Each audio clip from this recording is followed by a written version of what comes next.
किसी ने भी भ्रष्टाचार किया है उसको पनिशमेंट भी मिलेगा और उसको दंड का भागी होना ही पड़ेगा। कांग्रेस ने हमेशा गरीबी का नारा तो दिया, लेकिन उसका गरीबी से कोई वास्ता नहीं रहा। देश के संविधान को कोई नहीं बदल सकता और आरक्षण को कोई खत्म नहीं कर सकता। एक भी पत्र आज तक कांग्रेस सरकार ने यमुना समझौते के लिए न हरियाणा सरकार को लिखा, न केंद्र सरकार को लिखा। लोकमत चैनल पे आपका बहुत बहुत स्वागत। आज हम पहुंचे हैं राजस्थान मुख्यमंत्री से मिलने के लिए। एक ऐसे शख्स जिन्होंने शुरुआत की 30 साल पहले भाजपा के साथ में, पहली बार विधायक के चुनाव में खड़े रहे और मुख्यमंत्री बने। जम्मू कश्मीर का मुद्दा हो या राम मंदिर का आंदोलन हो, हर जगह पे ये आगे रहे। कई बार इन्हें इसके लिए जेल भी जाना पड़ा। आने वाले इलेक्शंस में इनकी चुनौतियां क्या रहेगी और इनकी सफलता कहाँ है, इसके बारे में हम जानेंगे। मुख्यमंत्री जी, आपका बहुत बहुत स्वागत। बहुत बहुत धन्यवाद आपको। मुख्यमंत्री जी, 2014 में भाजपा को 25 सीट मिली, 2019 में भी भाजपा को 25 सीट्स मिली। एक मिशन 25 लेके आप आगे बढ़ रहे हैं। क्या ये मिशन आपका सही में पूरा होगा? कहा जा रहा है, विरोधी पक्ष का कहना है कि इस बार हम उन्हें 25 ये बिल्कुल भी पहुंचने नहीं देंगे। देखिए, मैं कहना चाहता हूँ आपसे, राजस्थान के अंदर आपने ठीक कहा कि 2014 में भी 25 सीट आई थी और 2019 में भी 25 सीट आई थी, और मैं आपको विश्वास दिलाता हूँ इस बार भी 25 की 25 सीट राजस्थान में आने वाली है, क्योंकि देश के यशस्वी प्रधानमंत्री नरेंद्र मोदी जी का जनता में विश्वास है। और मैं आपसे कहना चाहता हूँ, हमारी सरकार को बने 4.5 महीने हुए, हमें 90 दिन का काम करने को मिला था, लेकिन देश के यशस्वी प्रधानमंत्री नरेंद्र मोदी जी के नेतृत्व में 90 दिन में हमारी जिन योजनाओं का काम हुआ, हमारे उन 40 साल से ऊपर की हमारी ऐसी समस्याएं थी जो पानी को लेकर के बड़ी परेशानी थी। कांग्रेस ने जिनको अटकाने का लटकाने का काम किया, वो देश के यशस्वी प्रधानमंत्री नरेंद्र मोदी जी के नेतृत्व में 90 दिन में उन समस्याओं का समाधान हुआ है। चाहे हमारी ERCP की योजना हो, चाहे हमारी यमुना जल का, हमारा शेखावाटी के 3 जिलों में पानी की व्यवस्था हो, बहुत बड़े काम हमारे ये हुआ है। यही नहीं, बिजली के क्षेत्र में भी बहुत बड़े काम हुए हैं। हमारा 1,65,000 करोड़ का ये काम हुआ है और 65 लाख करोड़ का एक हुआ है। इसलिए राजस्थान की जनता को पूरी तरह से विश्वास है कि हमारा राजस्थान देश के यशस्वी प्रधानमंत्री नरेंद्र मोदी जी के नेतृत्व में ऊंचाइयों को छुएगा। पर जिस तरह से पेपर लीक का मामला विधानसभा चुनाव में प्रमुख मुद्दा था, और उसके बाद आपने सरकार आते ही SIT का गठन किया। अब कुछ युवा वर्ग ये मांग उठा रहा है कि परीक्षाओं को रद्द किया जाए, तो उसको लेकर क्या स्ट्रेटेजी रहेगी आने वाले समय में? देखो, मैं आपको बताना चाहता हूँ कि कांग्रेस के समय में 19 पेपर हुए, उसमें से 17 पेपर आउट हुए थे। राजस्थान के युवाओं के साथ कुठाराघात हुआ था। चुनाव से पहले हमने उनसे वायदा किया था कि हम SIT गठित करके इसकी जांच कराएंगे, और हमने चुनाव होते ही 15 दिसंबर को हमने शपथ ली थी और 17 दिसंबर को 16 दिसंबर को हमने SIT गठित की, और उसका नतीजा ये हुआ कि अब तक लगभग 100 लोगों की गिरफ्तारी हुई है। उसमें अभी कई पेपरों की जांचें अभी चल रही हैं। मैंने राजस्थान की जनता को विश्वास दिलाया था कि SIT गठित करके हम ऐसे लोग जिन्होंने युवाओं के साथ कुठाराघात किया है, निश्चित रूप से हम युवाओं के साथ न्याय करेंगे। भ्रष्टाचार को लेकर भी आपने 0 टॉलरेंस की बात की और लगातार कार्रवाइयाँ जारी है। अभी मेडिकल डिपार्टमेंट में जो मसला हुआ, उसको लेकर आपकी सख्त नाराज़गी के बाद उनका इस्तीफा स्वीकार हुआ। क्या प्रकरण था सर? देखिए, मैं एक बात कहना चाहता हूँ कि जो भी राजनीतिक पार्टी है, जो जनता के बीच में जाकर के जो वायदे करती, कांग्रेस की भ्रष्टाचार की अगर हम बात करें तो ये कांग्रेस भ्रष्टाचार की जननी है। चाहे इन्होंने केंद्र में सरकार रही हो, चाहे राज्यों में इनकी सरकार है। राजस्थान के अंदर जिस तरह से भ्रष्टाचार हुए, जल जीवन मिशन से लेकर के, खनन से लेकर के, अन्य विभागों में हमने कहा कि अब ये नहीं चलेगा, छोटा हो या बड़ा हो, क्योंकि भ्रष्टाचार की कोई पैमाना नहीं होता है, नियत का पैमाना होता है। किसी ने भी भ्रष्टाचार किया है उसको पनिशमेंट भी मिलेगा और उसको दंड का भागी होना ही पड़ेगा। और हमने ये पिछले महीनों में करके भी दिखाया है और आगे भी करके दिखाए।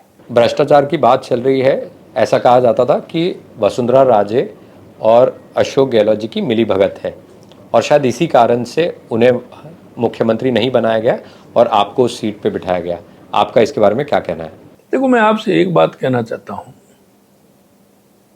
कि जिस तरह से कांग्रेस ने भ्रष्टाचार किया है, कांग्रेस अपने आप को ऐसा ही मानती है।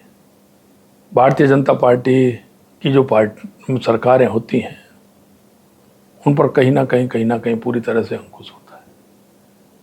और मैं आपको एक बात और कहना चाहता हूँ, क्या पिछले 10 साल में आपने कहीं भ्रष्टाचार देखा है? क्या भ्रष्टाचार की 2014 से पहले बात आती देखिए कितनी लिखी जाती थी?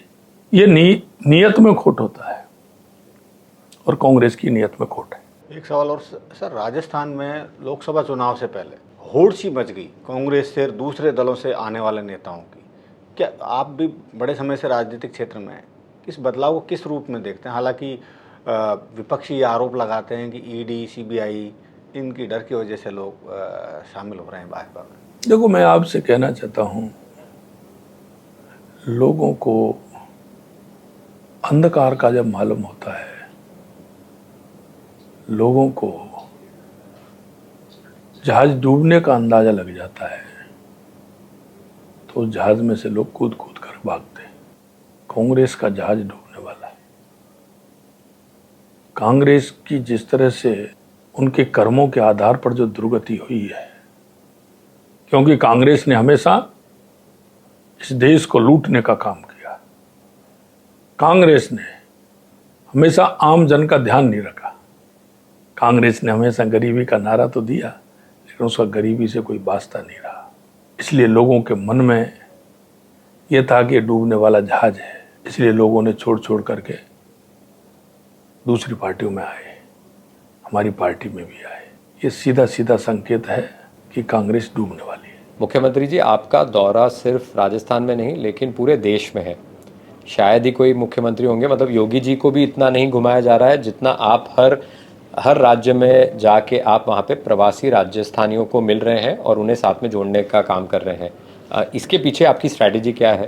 देखो, मैं आपसे कहना चाहता हूँ, ऐसा तो नहीं है कि मैं सभी लोग जा रहे हैं, सभी हर प्रदेश में जहाँ केंद्र से ड्यूटी लग रही है वो सभी जगह जा रहे हैं। लेकिन मैं इतना कहना चाहता हूँ कि हमारा राजस्थान का जो प्रवासी है पूरे देश के अंदर है।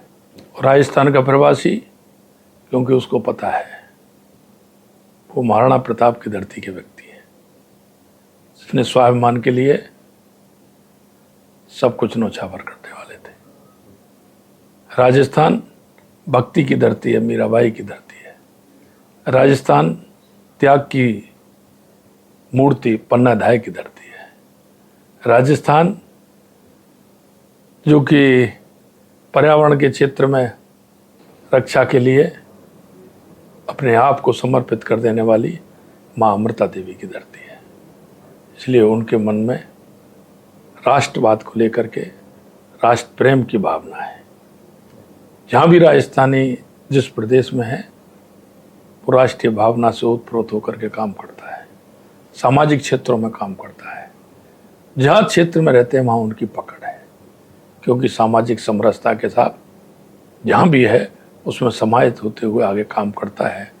इसलिए पूरे देश में राजस्थानी प्रवासी हैं और मैं आपके माध्यम से उन सब से कहना चाहता हूँ कि वो हमेशा राष्ट्रवाद को ध्यान में रखते हुए, राजस्थान की मिट्टी का स्वाभिमान में ध्यान रखते हुए, राजस्थान की शक्ति और भक्ति को ध्यान में रखते हुए जहाँ रहता है वहाँ उन्हीं कामों को करता है। मुख्यमंत्री, दो सवाल बार बार आ रहे हैं, विरोधी पक्ष भी उठा रहा है, प्रधानमंत्री मोदी जी ने उसके बारे में बताया, लेकिन कई लोगों का कहना है कि भाजपा जो बार बार 400 पार कह रही है उसमें दो चीज़ें हैं। एक, संविधान में बदल लाना चाहते हैं और दूसरा आरक्षण हटाना चाहते हैं। इसके ऊपर आपकी राय क्या है? देखिए, मैं कहना चाहता हूं, आप कोई भी चुनाव उठा के देख लीजिए, इस कांग्रेस ने देश को भ्रमित करने का काम किया है। कांग्रेस ने कभी जनता को ध्यान में रखते हुए कोई काम नहीं किया। मैं आपसे कहना चाहता हूं, आप कांग्रेस के अब ये नहीं घोषणा पत्र, पिछले के 5 घोषणा पत्र 6 घोषणा पत्र उठा के देख लीजिए। चुनावों में उन्होंने कितने वायदे किए हैं और उन्होंने कितने वायदों को पूरा किया है। चुनाव आता है जब ये सारी बातें उनको ध्यान आती है। मैं आपको ही की बात कहना चाहता हूँ, ये वो कांग्रेस है, इन्होंने बाबा साहब भीमराव अम्बेडकर जी के साथ क्या किया ये देश की जनता जानती है। उनको टिकट भी नहीं दिया और चुनाव लड़ा तो चुनाव भी उन्होंने हराने का काम किया। क्यों नहीं दिया इन्होंने भारत रत्न? मैं आपसे यही कहना चाहता हूँ, कांग्रेस ने उन लोगों को भुला दिया, सरदार वल्लभ भाई पटेल, मदन मोहन मालवीय। कांग्रेस सिर्फ एक परिवार की पार्टी है। कांग्रेस एक परिवार की बात करते हुए सिर्फ एक परिवार को चाहती है। इसलिए इनका भरोसा क्या कहते हैं क्या नहीं कहते। देश के संविधान को कोई नहीं बदल सकता और आरक्षण को कोई खत्म नहीं कर सकता। ये देश के हमारे यशस्वी प्रधानमंत्री जी भी कह चुके, गृह मंत्री जी भी कह चुके, राष्ट्रीय अध्यक्ष जी भी कह चुके। लेकिन कांग्रेस हमेशा इस तरह का सपूका छोड़ने का काम करती है। देश की जनता पूरा जानती है कि कांग्रेस जब चुनाव आते हैं तो इस तरह के बयानबाजी करती है। यमुना जल समझौते को लेकर आपने काफ़ी बड़ी पहल की और 3 मरुस्थलीय जिलों की जो प्यास है वो बुझने वाली है। उसको लेकर भी कांग्रेस वाले, खासकर राजस्थान के जो विपक्षी दल है, वो आरोप लगाते हैं उस समझौते में कुछ भी नहीं है, पेपर भी नहीं दिखा रही है सरकार। तो आपका क्या कहना है सर? ये कि मैं आपको एक बात कहना चाहता हूँ, 40 साल से कांग्रेस यमुना समझौते के नाम पर शेखावाटी में वोट मांगती थी। जब मैंने यमुना समझौता की बात कही तो मेरे अधिकारियों से कहा कि पहले कोई पत्र व्यवहार हुआ हो, किसी तरह की कोई बात हो तो मेरे को एक बार आप ला करके दीजिए। तो मैं आपको कहना चाहता हूँ, एक भी पत्र आज तक कांग्रेस सरकार ने यमुना समझौते के लिए न हरियाणा सरकार को लिखा न केंद्र सरकार को लिखा। अगर कोई पत्र लिखा है तो 1994 में हमारे भूतपूर्व उपराष्ट्रपति और हमारे राजस्थान के पूर्व मुख्यमंत्री भैरों सिंह शेखावत ने लिखा था। उन्होंने उसमें लिखा है कि 1917 क्यूबिक मीटर पानी हमें आवश्यकता है और उन्होंने ही हरियाणा सरकार को पत्र लिखा। उस समझौते को एजिट करते हुए हमारे देश के यशस्वी प्रधानमंत्री नरेंद्र मोदी जी ने उस समझौते को करवाया है। कांग्रेस वाले कहते हैं कि क्या हो गया। मैं कहना चाहता हूं, कांग्रेस ने कभी शेखावाटी और यमुना समझौते के लिए कोई काम नहीं किया। जिस तरह की वो बातें करते हैं तो बताते मेरे को कि उन्होंने कितना काम यमुना समझौते पर किया है। ये तो देश के यशस्वी प्रधानमंत्री नरेंद्र मोदी जी हैं जो उन्होंने शेखावाटी के 3 जिलों को पानी की समझौते को करके और आगे पानी की बात को उन्होंने रखा है। एक सवाल और सर, लोकमत ने प्रवासी राजस्थानियों को जोड़ने का काम किया है, क्योंकि राजस्थानियों का अपनी जमीन से बराबर लगाव है। राजस्थानी रहते हैं, रोजगार महाराष्ट्र में करते हैं, कर्नाटक में करते हैं, कहीं भी करते हैं, लेकिन वो अपने जात जड़ूले, अपने देवी देवता को प्रसन्न करने के लिए वहाँ जाते हैं और गांव से उनका जुड़ाव है। तो उनको कनेक्ट करने के लिए क्या कार्य योजना आपके दिमाग में है सर? निश्चित रूप से आपने अच्छा सवाल किया है, क्योंकि वो राजस्थानी भाई पूरे देश के अंदर है और पूरे देश से ये निश्चित रूप से मैं मानता हूँ कि साल में 1 बार 2 बार वो आते हैं, क्योंकि उनके देवी देवता मान्यताएं और सबसे बड़ी बात है वो आज भी राजस्थान की जड़ों से जुड़े हुए हैं। कई तरह की मांग है। मैं जब वो पूरे देश के अंदर प्रवासियों के पास गया हूँ तो कई तरह की मांगें आई हैं। मैं आपके माध्यम से बिल्कुल इतना ही कहना चाहता हूँ, जो उन्होंने मांग उठाई है निश्चित रूप से उनके मन में जो भाव है, ये सरकार उनके मन के भाव को पूरी तरह से संज्ञान में लाते हुए आगे उनका ध्यान रखेगी। 2023 में आप विधायक के चुनाव में आप लड़े और वो चुनाव जीते और पहली बार में ही आपको मुख्यमंत्री बनाया गया। कई बार ऐसा कहा जाता है कि आप एक लकी सीएम हैं। आपका इसके बारे में क्या मानना है? देखो, मैं कहना चाहता हूँ, मैं पूर्ण रूप से संगठन का कार्य करता। मैं युवा मोर्चे के मंडल अध्यक्ष से विद्यार्थी परिषद के बाद युवा मोर्चे के मंडल अध्यक्ष से मैंने मेरी राजनीति प्रारंभ। युवा मोर्चे में काम करते हुए मैं 3 बार युवा मोर्चे का जिलाध्यक्ष रहा, पार्टी का 2 बार जिलाध्यक्ष रहा। उसके बाद मैं प्रदेश में उपाध्यक्ष रहा और लगातार 4 प्रदेश अध्यक्षों के साथ लगातार मैं 4 बार महामंत्री रहा। मैं निश्चित रूप से कह सकता हूँ कार्यकर्ताओं का प्यार, कार्यकर्ताओं का दुलार, कार्यकर्ताओं से संवाद जो मेरा है, और मैं ये मानता हूँ कि केंद्र के हमारे नेतृत्व को ऐसा लगा होगा। और ये निश्चित है कि आपने जो कहा, मैं पहली बार मेरे को विधानसभा का टिकट मिला और पहली बार मेरे को तो अंदाज भी नहीं था। मैं तो बैठा था, लेकिन जैसे मेरा नाम पुकारा तो मेरे को वो क्षण कैसा था मुख्यमंत्री जी, मतलब जब आपको बताया गया? देखिए, मेरे को वास्तविकता तो ये है कि पहली बार जब मेरा नाम पुकारा तो मैंने सुना हल्का सा, लेकिन मेरे को ये नहीं लगा कि मेरा ही नाम पुकारा है क्या। लेकिन जैसे ही दोबारा उन्होंने कहा और बुलाया मेरे को तो लगा। और देखिए, हम पार्टी के अंदर काम करते हैं, कार्यकर्ता के रूप में काम करते हैं। आपके लिए पूरा शौक था, मतलब आपको मतलब बिल्कुल भी ऐसी हल्की भी ऐसी जानकारी नहीं थी कि शायद आप बन सकेंगे मुख्यमंत्री? नहीं, मेरे पास 1-2 ऐसे ही फोन आए, बाकी का मेरे को ऐसा नहीं था। मेरे को तो उसी टाइम पता लगा जब उन्होंने मेरा नाम की घोषणा की, और नाम की घोषणा की उन्होंने। देखिए, जो पार्टी का दायित्व है या सरकार का दायित्व है, जिस मन और भाव से केंद्र ने मेरे ऊपर विश्वास किया है, निश्चित रूप से मैं इतना ही कह सकता हूँ, उस विश्वास को बनाए रखने के लिए पूरी क्षमता से काम करना है।